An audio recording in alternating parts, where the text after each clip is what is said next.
भट्टी साहब, आप किस तरह इसको देखते हैं डिस्कशन को? आमिर साहब की बात भी आप सुन रहे थे, उन्होंने एक प्रैक्टिकल बात की कि जो लोग जेल में बंद हैं वो जितने भी टॉक शोज में रेलेवेंट हो, इससे क्या फ़र्क पड़ता है। और जो लोग इस वक्त हिस्ट्री लिख रहे हैं जैसे शहबाज साहब, लेकिन न्यायी साहब तो नहीं मान रहे, लेकिन योर टेक सर। भट्टी साहब सर, इससे बड़ी बदनसीबी क्या होगी कि आपके पास इक़्तिदार है मगर आप इर्रेलिवेंट हैं, आपके पास कुर्सियां हैं मगर आपकी ग्राउंड पे कदम नहीं है, आप के पास ओहदे हैं और आपके पास फंड्स हैं और आपके पास वसाइल हैं, मगर नीचे अवाम में कोई और है और जिसके गिर्द अवाम घूमती है। हम किसी भी जमहूरी मुल्क में, हमारा छोड़ दीजिए, उसका जो टेस्ट होता है वो क्या होता है? इलेक्शन होता है। 8 फरवरी 2024 का इलेक्शन, जैसे 2018 का इलेक्शन कहते हैं कि उसमें फलां RTS बैठ गई, ये हो गया, वो हो गया, उसी को लेके आगे बढ़ते हैं ना। तो 8 फरवरी 2024 को क्या हुआ? उसके बाद अगर कोई समझता है, तो अगर कोई समझता है कि वाकई बहुत बड़ी तब्दीली आ गई है, तो एक मरतबा फिर फेयर एंड फ्री इलेक्शन करवा लें, सिर्फ एक हल्के में यास्मीन राशिद साहिबा और नवाज शरीफ साहब के दरमियान, पता चल जाएगा कि कौन जीतता है, कौन हारता है, किसके साथ अवाम है, किसके साथ नहीं। अब तो 90 मनसूबे भी लॉन्च हो चुके हैं ना पंजाब में मरियम नवाज साहिबा के, और बड़े डंके भी बज रहे हैं। तो कर लें एक मरतबा, एक टेस्ट कर लेते हैं। यानी आप इस मुल्क में इलेक्शन का हाल देखें कि नवाज शरीफ साहब से ज़्यादा वोट ओन चौधरी साहब ने लिए हैं, और नवाज शरीफ साहब ने ओन चौधरी को वोट डाला है, और फिर आगे ऊपर जाकर जरदारी साहब को डाला है। तो जब आप इतने कंप्रोमाइज़ करते हैं, जब आप अपने बयानिए से फिर जाते हैं, जब वोट को इज्जत दो ख़त्म हो गया, जब आपके अवामी बालादस्ती ख़त्म हो गई, जब आपके पास आपकी लॉन्चिंग नाकाम हो गई, और जब आप किसी जोगे ना रहे। आज नवाज शरीफ साहब कोई इस वजह से तो नहीं रेलिवेंट हो गए कि उन्होंने सियासत से रिटायरमेंट ले ली है, नहीं ली सियासत से रिटायरमेंट। उनको पता चल गया था कि क्या हो गया मेरे साथ।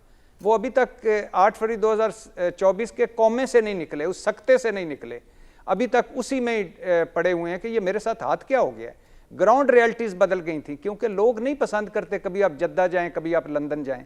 लोग नहीं पसंद करते कि आपके पार्टी के लोग कह रहे हो कि जी रिस्क फ्री वापसियां हो रही हैं, गारंटियों भरी वापसियां हो रही हैं। राइट। लोग नहीं पसंद करते कि आपके लिए अदालतें जो हैं वो इस्लामाबाद एयरपोर्ट पर जाएं और आपके लिए कंप्रोमाइजेज। पॉइंट आ गया आपका, क्विकली रिस्पांस ले आमिर साहब कि आप कहाँ खड़े हैं। ठीक, पॉइंट आ गया सर जी। आमिर साहब कुछ कहना चाहते हैं?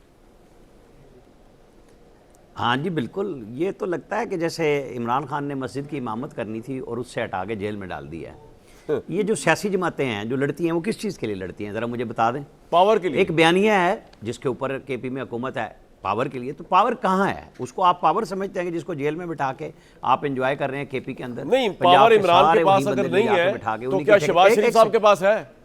एक मिनट, सवाल है मेरा, सवाल। एक मिनट मुझे बात कर लेने देना भाई। आपने बड़ी पूरे पुरसकून सुने हैं, बड़े भरपूर किस्म की रिस्क भरी वापसियां सुनी है आपने, थोड़ा सा टाइम दे दिया करें ना बीच में। जी जी जी। मैं जो जवाब दे रहा हूं कि मुझे ये बताएं कि ये जो इमाम जामिन बंधवा के उसको बिठा रहे हैं इमरान खान को जेल में, और उसको बता रहे हैं कि पता नहीं वो क्या है, उन्होंने क्या डिलीवर किया इस मुल्क के अंदर, और वो क्या करेंगे। वो यही कुछ कर रहे थे और यही कुछ करेंगे कि अब बदअमनी लेके आ रहे हैं। उन्होंने फलस्तीन के लिए कितनी दफा आपके प्रोग्राम में बात की, पूछ रहा था कि क्या पावर शहबाज शरीफ साहब के पास है? वो किसी के जनाजे में गए, एक सेकंड नहीं, आप अपने सवाल पे रहें। सवाल ही है मेरा, बीच में इधर उधर ले जाने की कोशिश मेरा ये सवाल है। आता हूं मैं ब्रेक के बाद, मुझे पता है आपकी हरकतों का। नहीं, मैं कह रहा हूं शहबाज शरीफ साहब के पास पावर है, यस और नो में बता दें। मुझे सिर्फ नवाज शरीफ पावर में बैठे हैं ना, शहबाज शरीफ साहब सर दूसरी दफा आ गए ना। शहबाज शरीफ, मैं शहबाज शरीफ का नाम ले रहा हूँ। आपके जहन में क्यों मेरा नाम गलत ले रहे हैं? मैंने शहबाज शरीफ कहा है। वजीर आजम कौन है आप बताएं, नाम लें। इज्जत शहबाज शरीफ साहब। और जेल में कौन है? जनाब इमरान अहमद खान। जेल में कौन है? तो जेल आपका क्राइटेरिया है। जनाब हफीजुल्लाह न्याजी साहब के दोहरे रिश्तेदार, कजन, वो क्या कर रहे हैं भाई? मुझे ये बताएं कि आपने सियासी कुव्वत अपनी बिल्ड क्या करनी है, आपने क्या सियासी कुव्वत क्या बनानी है? उन्होंने इख्तिदार में आना है। अच्छा, वो किससे मांग रहे हैं इख्तिदार?